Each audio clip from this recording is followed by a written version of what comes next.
The Wanderer was a terrible name for a boat that had gone nowhere. For the past 6 months, it had been my home, my prison, and my penance, all tethered to a splintering slip in the back corner of Portside Marina. I'd bought it in a fit of romantic delusion, imagining myself a man of the sea, charting new courses and leaving the husk of my old life in my wake. The reality was less Jack London and more damp socks and a persistent mildew problem. The 34-foot vessel listed slightly to port, a permanent, weary sigh I had come to understand intimately. My life felt like it was listing, too. I had traded a sterile apartment and a soul-crushing data entry job for the constant, low-grade anxiety of potential sinking. It wasn't the grand escape I'd planned. It was just a different kind of quiet, a different kind of alone. The other boat owners were a tribe unto themselves, weathered men with calloused hands and wives who brought them thermoses of soup. They nodded at me, the quiet man on the sad boat, but the nods were clipped, dismissive. I was a tourist in their world, and they knew it. My only regular, necessary human interaction was at the fuel dock. The Wanderer's ancient diesel engine was a cantankerous beast, thirsty and unreliable. It coughed to life with a plume of black smoke, ran with the grace of a washing machine full of bricks, and required constant topping off. And that meant I saw him. Silas. He ran the fuel dock. That was the entirety of my knowledge of him for the first few weeks. He was just a fixture, like the gulls that shrieked from the pilings or the rhythmic clang of halyards against aluminum masts. But fixtures, when you stare at them long enough, start to take on detail. You start to notice things. I noticed the way he moved. There was an economy to it, a fluid confidence that spoke of years spent on shifting surfaces. He never fumbled a line, never wasted a step. When he coiled a thick mooring rope, it was a perfect, concentric spiral every time, a small act of order in a chaotic world. His hands were large and scarred, the knuckles scraped, the palms broad. They were capable hands, hands that knew how to fix things. My own hands, soft and pale from years at a keyboard, felt useless by comparison. He rarely spoke more than was necessary. "Filling up?" he'd ask, his voice a low rumble that seemed to come from his chest, not his throat. It was a voice made for quiet spaces, for the pre-dawn fog that often settled over the harbor. I'd nod, mumble something about needing 20 gallons, and then I'd just watch him. He had dark, unruly hair that the sea breeze was always trying to rearrange, and eyes the color of the water on a stormy day, a deep, impenetrable gray-green. They were his most arresting feature. When he looked at you, which was rare, it felt like being measured and weighed. Not in a judgmental way, just assessed. I found myself wanting to pass whatever silent test he was administering. I wanted him to see something in me other than another weekend sailor playing dress-up. So I started spending more time on deck, pretending to be busy. I'd sand a piece of teak that didn't need sanding, or polish a piece of chrome that was already gleaming. It gave me an excuse to be outside, to watch the fuel dock. It was my own private theater. I watched him deal with the arrogant owners of million-dollar yachts and the grizzled fishermen in their battered trawlers. He treated them all the same, with a quiet, unshakable competence, a steady presence. My internal monologue became a running commentary on his every action. He's squinting against the sun. There's a smudge of grease on his cheek. He just smiled. No, that was just a trick of the light. I was an expert in the field of Silas studies, a lonely academic with a single, fascinating subject. I'd analyzed the briefest of our exchanges for hours. One afternoon, as he passed the fuel nozzle back to me, our fingers brushed. It couldn't have lasted more than half a second, but a jolt went through me, a surprising spark of heat that left my skin tingling. I replayed it in my mind a dozen times. Was it accidental? Of course it was. But my mind, starved for connection, insisted on turning it into something more. A hint, a signal.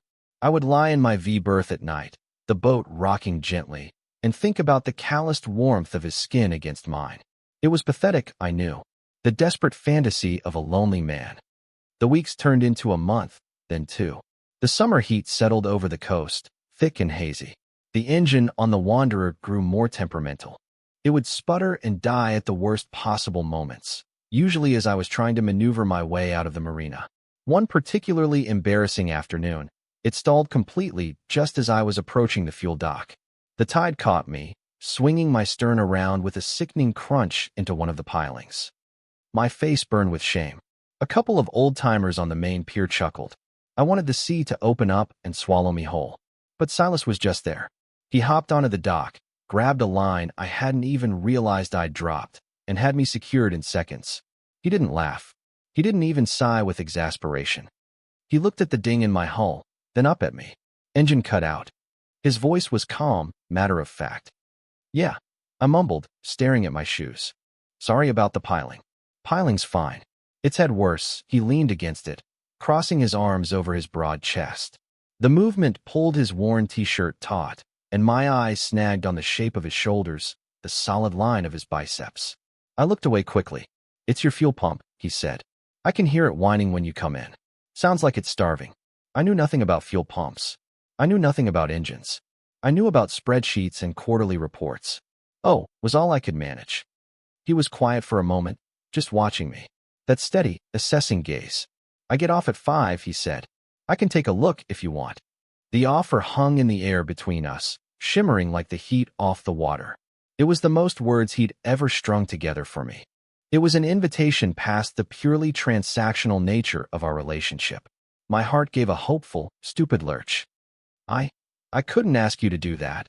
I stammered, my ingrained habit of deflecting kindness kicking in. He just shrugged, a simple, elegant movement of his shoulders. Didn't ask. I offered. He pushed off the piling and started walking back toward his little office shack. 5 o'clock, he called back over his shoulder, not waiting for an answer. He knew I'd say yes. The rest of the afternoon was a blur of nervous energy. I tidied the deck. I cleaned the galley. I even changed my shirt 3 times before settling on the least wrinkled one I owned. It felt ridiculously like preparing for a date. This wasn't a date. This was a man offering to fix my pathetic boat because he pitied me. My internal sarcasm was working overtime, a defense mechanism against the hope that was starting to bloom in my chest. At 5 o'clock on the dot, he appeared at my slip, carrying a small, grease-stained toolbox. He wasn't wearing his fuel dock uniform anymore, just a plain gray t-shirt and faded jeans. He looked different out of his usual context, more real. He stepped aboard the Wanderer without a hint of hesitation, his weight barely making the boat dip. Engine compartments under the companionway steps? He asked. Yeah, it's a mess. He gave me that small, almost smile. They usually are. For the next 2 hours, I mostly just watched him work. He descended into the cramped, hot space of the engine bay, and soon the air was filled with the metallic scent of oil and the sounds of clanking tools. I offered him a bottle of water, which he took with a grateful nod, his fingers leaving greasy smudges on the plastic. Our hands brushed again. This time I was ready for it, and the small shock was both familiar and new. He worked with a quiet intensity, his brow furrowed in concentration. He'd occasionally ask me to hand him a wrench or hold a flashlight, and I'd obey with an eagerness that felt servile. I was just happy to be useful, to be a part of this small, shared task. Finally, he emerged, wiping his hands on a rag. There was a streak of black grease across his forehead, and his t-shirt was sticking to his back with sweat. He looked tired, but satisfied. Try her now, he said. I turned the key in the ignition. The engine, instead of its usual hacking cough, turned over with a smooth, confident rumble. It was the healthiest sound I'd ever heard it make. A wave of relief, so profound it was almost dizzying, washed over me. You fixed it, I said, the words full of awe. Bypassed the old pump. Rigged a new one. It's not a permanent solution, but it'll get you where you need to go for a while. You should order a proper replacement. He started packing his tools away. How much do I owe you? I asked, already reaching for my wallet. He stopped and looked at me. His gray-green eyes were serious. You don't owe me anything. No, I have to pay you for your time, for the part. Leo, he said. It was the first time he'd used my name. It sounded different in his voice. Solid. Real. Forget it. Just buy me a beer sometime. A beer. I repeated, my mind racing. A beer was a social contract. A beer meant a next time. Okay. Yeah. A beer. I can do that. He nodded, slung his toolbox over his shoulder, and with a simple, see you around, he was gone, leaving me alone on the deck of my quietly purring boat.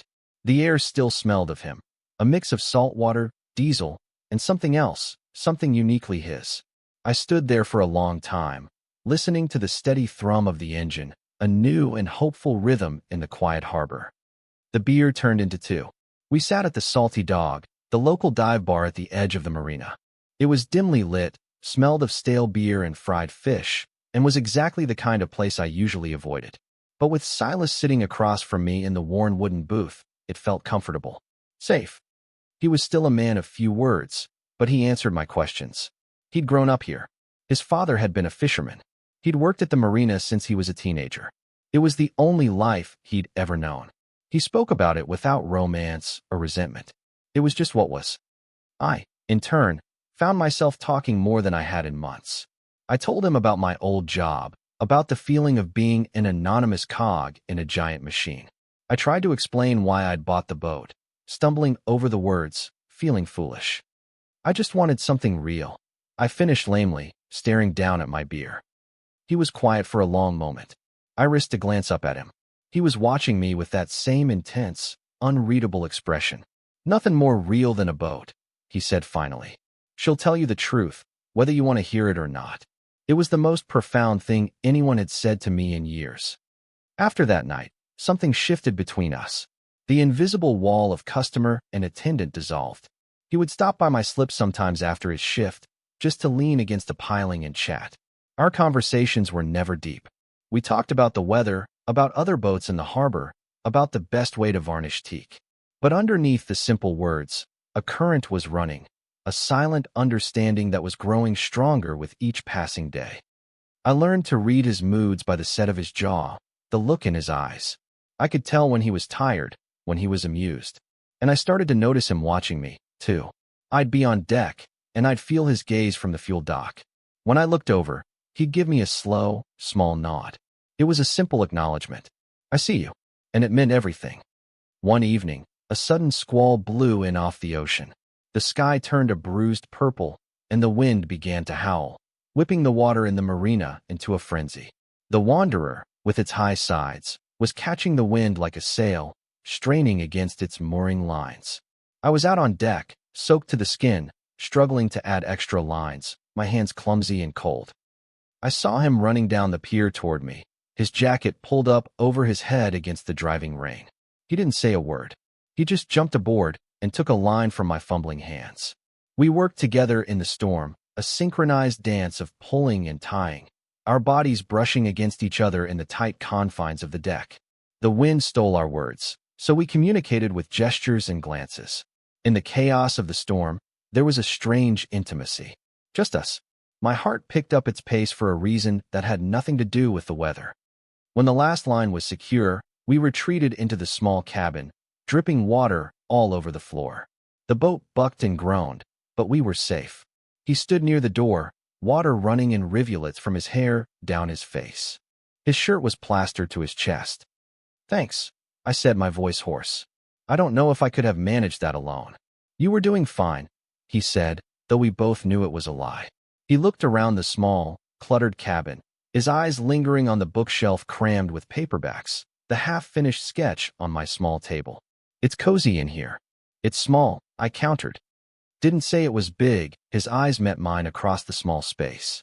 The sound of the rain drumming on the roof and the wind shrieking through the rigging filled the silence between us. The air was thick with unspoken things, with the smell of the storm and the heat from our bodies. I wanted to close the distance between us. I wanted to reach out and wipe the water from his face. But I was a coward. I stayed rooted to my spot, my hands clenched into fists at my sides. He was the one who broke the spell. He gave a small shake of his head, as if clearing it, and offered another one of his almost smiles. "You should get some sleep. She'll ride it out now." And then he was gone, back out into the storm, leaving me with the ghost of his presence and the pounding of my own heart. The engine repair, the beers, the storm, they were all threads, weaving us closer together. The casual touches became less accidental. A hand on my back to guide me on the swaying dock. His arm brushing mine as we stood looking out at the water. Each touch was a question I was too afraid to answer. I lived in a state of constant, humming tension. Every day was a tightrope walk between hope and fear. The tipping point came on a Tuesday. It was a perfect, clear day, and I decided to take the Wanderer out for a short trip, just to prove to myself that I could. The engine purred beautifully. I was feeling confident, competent even. I sailed a few miles up the coast, dropped anchor in a quiet cove, and read a book. It was the idyllic vision I'd had when I first bought the boat. But visions have a way of souring. When I went to pull up the anchor and head back, the engine wouldn't start. Not a cough, not a sputter, just a dead, metallic click. I tried again and again, my brief burst of confidence evaporating with each turn of the key. Panic, cold and sharp, began to set in. The sun was getting low, and the wind was starting to pick up, pushing me closer to a rocky shoreline. I was alone, utterly and completely alone. There was only one thing to do. I swallowed my pride and radioed the harbor master. I explained my situation, my voice tight with humiliation. There was a pause on the other end, then a crackle. "Workboat's on its way to you, wanderer. Should be there in 20-inch. I didn't have to ask who was in the workboat.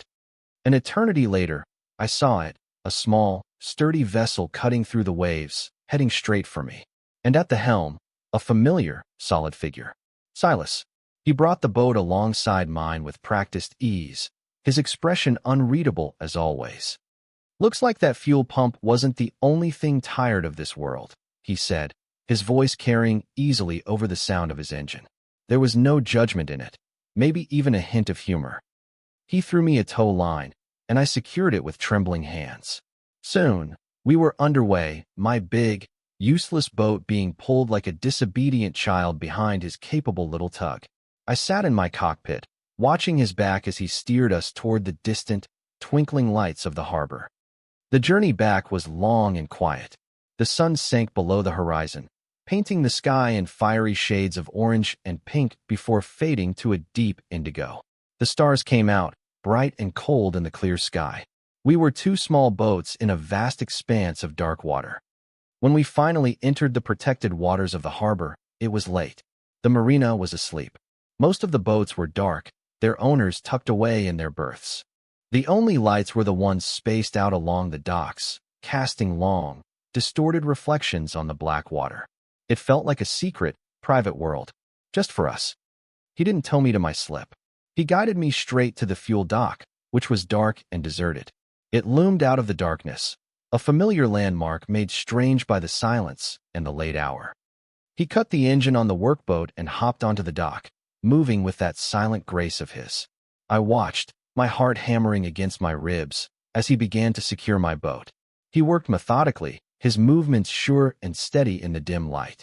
The only sounds were the soft bump of my hull against the fenders, the creak of the lines as he pulled them taut, and the gentle lapping of water against the pilings. The tension I'd been carrying all day, all week, all summer, tightened into a knot in my stomach. This was it, the end of the rescue. He would tie me off, say goodnight, and walk away.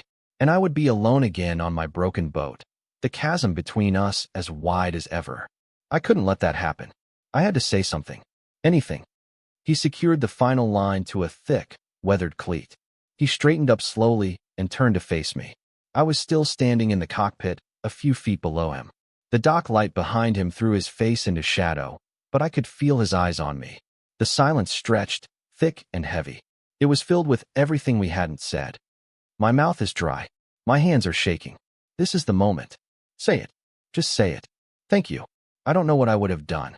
But he moves first. He doesn't speak. He just lifts a hand and makes a small gesture. Come here. An invitation. A command. My body responds before my brain can object. I put a hand on the rail and step up out of the cockpit, onto the deck, and then swing one leg over onto the dock. I am standing in front of him now. We are on solid ground. We are on his territory. He is so close I can feel the warmth radiating from his body. I can smell the salt and the wind on his skin. He looks down at me. His expression is no longer unreadable. It is clear. It is raw. I see a mirror of my own yearning there, my own fear, my own desperate hope. My breath catches in my throat. He reaches out, not to touch me, but to grab the line he just tied off. He gives it one final, sharp tug, testing the knot. A purely functional movement. A pretense of normalcy. Then he lets it go. His hand drops. And then he closes the small distance between us. He braces one hand on the rough, creosote-soaked piling next to my head, effectively caging me in. His other hand comes up to cup the back of my neck, his thumb stroking the sensitive skin just below my ear. The touch is electric. It is possessive. It is a promise. Leo, he whispers, and the single word is a confession. It is a question. It is everything. And then he kisses me. It is not a gentle kiss. It is hungry and desperate and freighted with months of stolen glances and unspoken words. It is the taste of salt and coffee and a loneliness so deep it aches.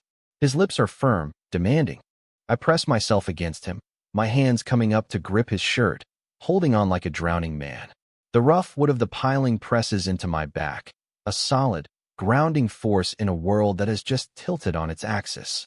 He kisses me like he's been wanting to do it forever, and I kiss him back with all the pent-up frustration and longing I've been carrying inside me. It isn't a gentle exploration.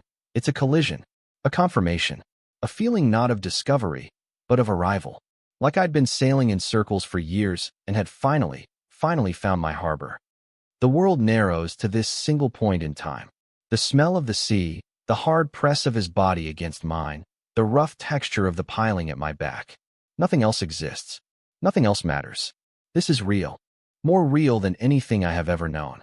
When we finally break apart, we are both breathless. He rests his forehead against mine, his eyes closed. His hand is still tangled in my hair, a warm, heavy weight. I can feel the steady, rapid beat of his heart against my chest, or maybe it's my own. I can't tell them apart anymore. I start to say, but I don't know what words could possibly follow. Shoo, he murmurs, his voice thick. No talking. Not yet. We just stand there for a long time, wrapped in the silence of the sleeping marina, breathing each other in. The knot of tension inside me finally, blessedly, begins to unwind. I am not adrift. I am not alone. I am here, with him. And for the first time in a very long time, I feel completely and utterly safe. The next morning, I woke to the familiar sound of gulls and the gentle rocking of the boat. For a disoriented moment, everything felt normal. Then the memory of the night before crashed over me. The kiss, the feel of Silas's body against mine, the raw intensity in his eyes. A hot flush of anxiety and elation washed over me.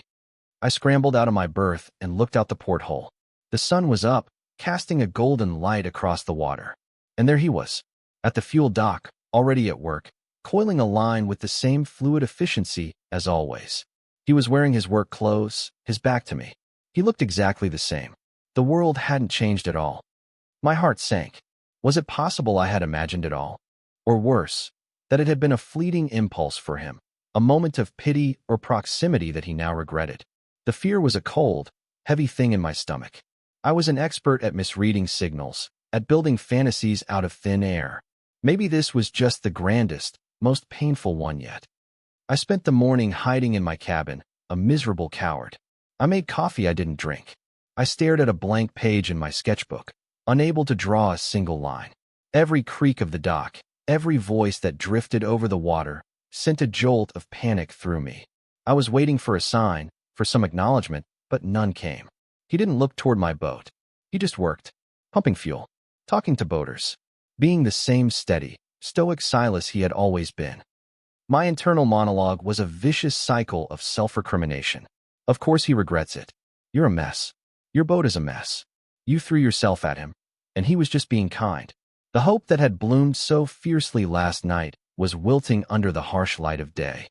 Around noon, unable to bear the confinement any longer, I forced myself to go on deck. I busied myself with a pointless task, scrubbing a spot of mildew that had been there for weeks. I kept my back to the fuel dock, acutely aware of his presence just 100 yards away. The silence from his direction was deafening. Then I heard footsteps on the pier. Slow, steady footsteps. My heart leaped into my throat. I didn't turn around. I kept scrubbing, my knuckles white. The footsteps stopped right behind me. Leo. His voice. That low, quiet rumble. I squeezed my eyes shut for a second, then slowly, reluctantly, I turned to face him. He was standing there, holding 2 steaming mugs. His expression was as serious as ever, but his eyes were soft. He held one of the mugs out to me. Figured you could use this, he said.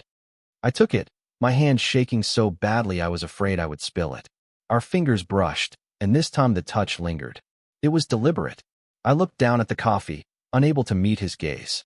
The silence stretched again, but this time it felt different. Not empty, but full. Expectant. Silas, about last night. I began, needing to fill the space, to apologize, to explain, to do something other than stand here falling apart. Last night was. He paused, searching for the word. Overdue. My head snapped up. I finally met his eyes. He was looking at me with a startling vulnerability, a crack in his stoic facade that let me see the uncertainty he was feeling, too. He wasn't made of stone, after all. He took a step closer, setting his own mug down on the deck. He reached out and gently took my free hand, his calloused fingers wrapping around mine. It wasn't a passionate grab, but a simple, deliberate linking. A quiet reassurance. I woke up this morning, he said, his voice barely above a whisper, and I thought about you here, on this boat. And I felt. He hesitated again. Calm, calm. Of all the words he could have used, that was the one that broke through my wall of anxiety. Not excited, not thrilled. Calm. It spoke of safety, of rightness, of peace. It was everything I had been searching for. A tear I didn't know was there escaped and traced a path down my cheek. I quickly wiped it away, embarrassed. He saw it. He lifted his other hand and gently brushed his thumb across my cheek, where the tear had been. Hey, he said softly. It's okay. And in that moment, I believed him. The fear that had been my constant companion for so long began to recede, replaced by a fragile, tentative hope. The test hadn't been him, or the other people in the marina. The test had been me. It had been my own deeply ingrained belief that I was unworthy of this kind of simple, steady kindness. We stood there for a few minutes, just holding hands, sipping our coffee in the midday sun. The old fishermen on the main pier probably saw us. Let them look. For the first time, I didn't care. That evening, as Silas was closing up the fuel dock, I made a conscious choice. I walked out of my cabin, down the length of my boat, and onto the pier. I walked toward him. I didn't wait for him to come to me.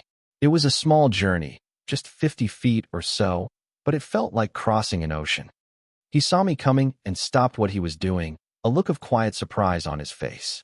I stopped in front of him, my heart beating a steady, confident rhythm. What now? I asked. The question was simple, but it held the weight of a future. He looked at me for a long moment, a slow smile finally reaching his eyes, crinkling the corners. It transformed his face, making him look younger, less burdened. Now, he said, his voice full of a warmth I'd never heard before. I finished locking up, and then you and I are going to my place. And I'm going to cook you a proper dinner. Something that doesn't come out of a can. His place was a small, clean apartment above the marina office. It smelled of sawdust and lemon oil. It was spare but comfortable, filled with things he'd clearly made himself. A sturdy bookshelf, a coffee table of polished driftwood. It was the space of a man who knew how to build things that last. We cooked together in his small kitchen. He showed me how to fillet a fish he'd caught that morning, guiding my clumsy hands with his own. We moved around each other with an easy, unspoken rhythm, our shoulders brushing, our arms touching. There was no desperate, frantic energy like the night before. This was something different, something quiet and deep and real. We ate at a small table by a window that overlooked the entire harbor. We could see the Wanderer, my listing, imperfect boat, floating peacefully in her slip. From up here, she didn't look so sad. She just looked like a part of the scenery, a part of the story. Later, we sat on his small balcony, nursing beers and watching the lights on the boats bob on the dark water. He draped a blanket over our shoulders, and I leaned against him, my head resting on his shoulder. His arm came around me, holding me close. It felt right. It felt like coming home. I thought about the man I was 6 months ago, the one who had arrived in this harbor seeking solitude, convinced that being alone was the only way to be safe. He had been so afraid. Afraid of sinking, afraid of failing, afraid of connecting. He had watched the world from a distance, an observer in his own life. I looked over at Silas. His profile was strong and steady in the dim light. He wasn't looking at the harbor. He was looking at me, and in his gaze, I saw my future. Not one of grand adventures on the high seas, but one of quiet mornings, shared coffees, and the steady presence of a good man. The Wanderer had brought me here, but it was Silas who had been my destination all along. He was the anchor I never knew I was searching for. He had tied me off, and I had no desire to ever be set adrift again.